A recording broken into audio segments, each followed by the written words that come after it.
Hello students, welcome to my channel JS math classes. Students, आज आपको हम यहाँ पर एनसीईआरटी बुक से चैप्टर नंबर 9 का क्वेश्चन नंबर 15 कराएंगे, जो कि कुछ इस प्रकार है। A straight highway lead to the foot of the tower, a man standing at the top of the tower. इन्होंने बोला है कि कोई हाईवे है, स्ट्रेट हाईवे, उस पर कोई टावर खड़ा हुआ है और उस टावर के टॉप पर कोई पर्सन है। Observe a car at the angle of depression of 30 degree, which is the approaching the foot of the tower with the uniform speed. 6 seconds later, the angle of depression of the car is found to be 60 degree. इन्होंने ये बोला है question में कि जो person tower के top पर खड़ा हुआ है वो हाईवे पर किसी डिस्टेंस पर एक कार को ऑब्जर्व करता है।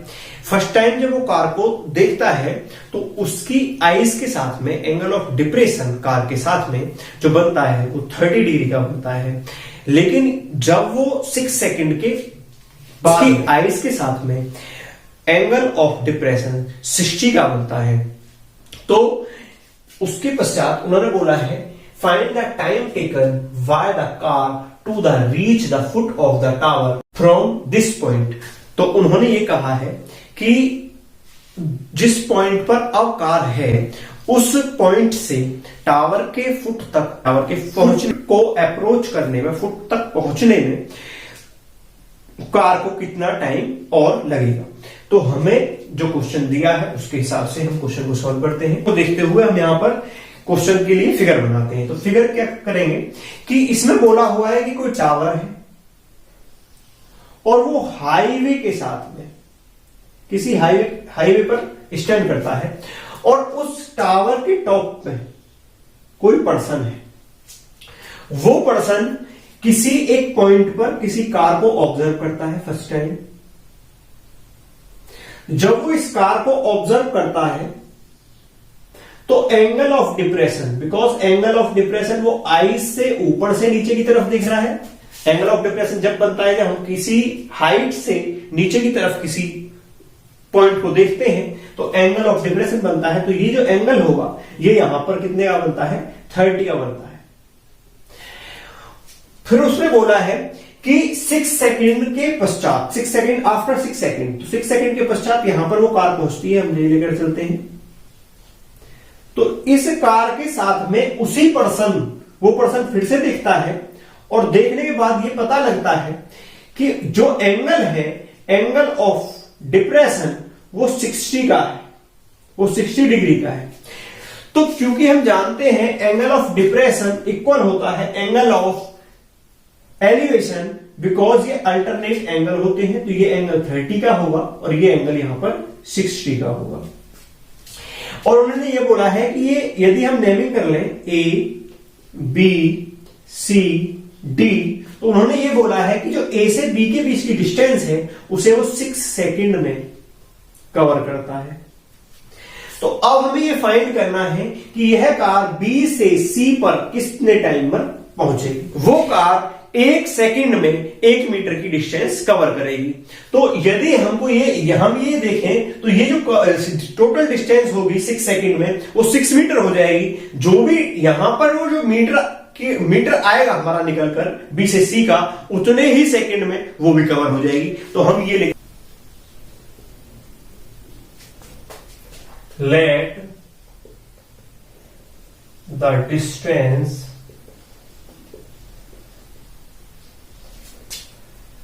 traveled by the car in 1 second equal to 1 metre. हमने लेट कर लिया है कि जो कार है वो 1 सेकंड में 1 मीटर की डिस्टेंस कवर करती है।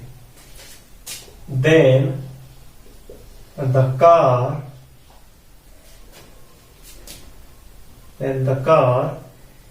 in 6 second cover distance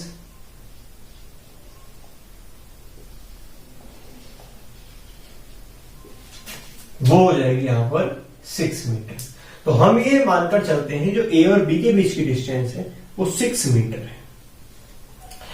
अब हमको क्योंकि बी से निकालना है तो हम इसे एक्स लेट कर लेते हैं और ये हाइपोटेन्यूस को यहां पर हम एच लेट कर लेते हैं।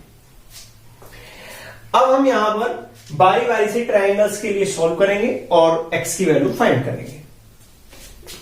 तो इन ट्रायंगल DAC में DAC के लिए क्या होगा कि जो एंगल है DAC वो 30 डिग्री है हमारे पास, और हाइट जो है जो कि CD है वो हमारे लिए H है, और बेस जो होगा AC वो होगा, क्योंकि हमने ये ले लिया है कि ये 6 है और ये X है, तो ये टोटल जो डिस्टेंस होगी वो X + 6 होगी। तो हम यहां पर लिखेंगे AC = X + 6। अब क्योंकि हम यहां पर बेस और परपेंडिकुलर लेकर चल रहे हैं तो यहां पर हम tan यूज करेंगे। tan 30 = perpendicular upon base x + 6।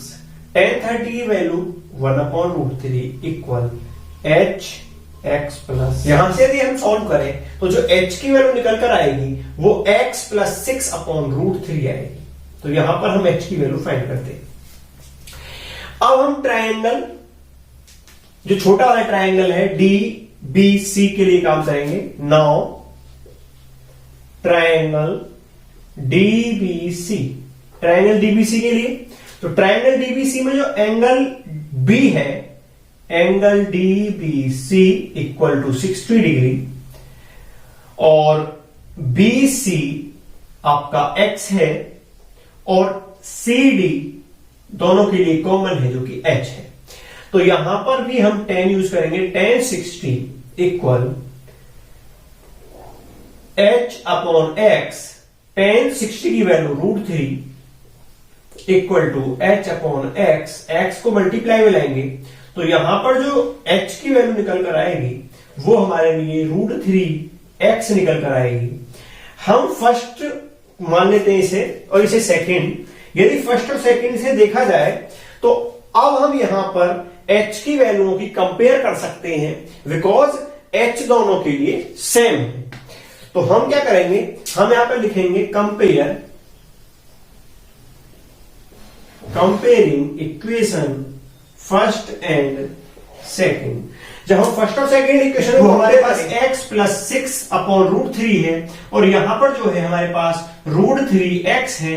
जब √3 की मल्टीप्लाई इधर करेंगे तो हमारा ये 3x इक्वल आएगा x + 6, और x को जब इधर लेकर आएंगे तो ये 2x इक्वल बनेगा 6, और यहां पर हम x की वैल्यू निकाल सकते हैं जो कि आएगी हमारे लिए x पर जो वैल्यू हमारे लिए आएगी x की वो निकल कर आएगी x = 3। तो यहां पर जो हमारी x की वैल्यू आती है वो मीटर में आती है 3 मीटर, लेकिन हम ये लेकर चले थे कि 1 सेकेंड में जो डिस्टेंस कवर करती है कार वो 1 मीटर करती है। तो यहां पर हमें पता लग रहा है क्योंकि ये डिस्टेंस 3 मीटर की आ रही है तो ये जो डिस्टेंस है 3 मीटर वो 3 सेकंड में कवर हो जाएगी।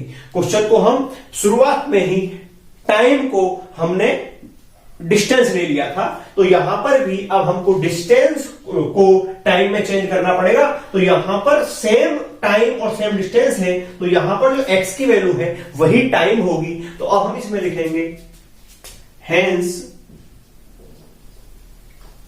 ये आंसर लिखते हैं यहां पर, hence the car reach the foot of the tower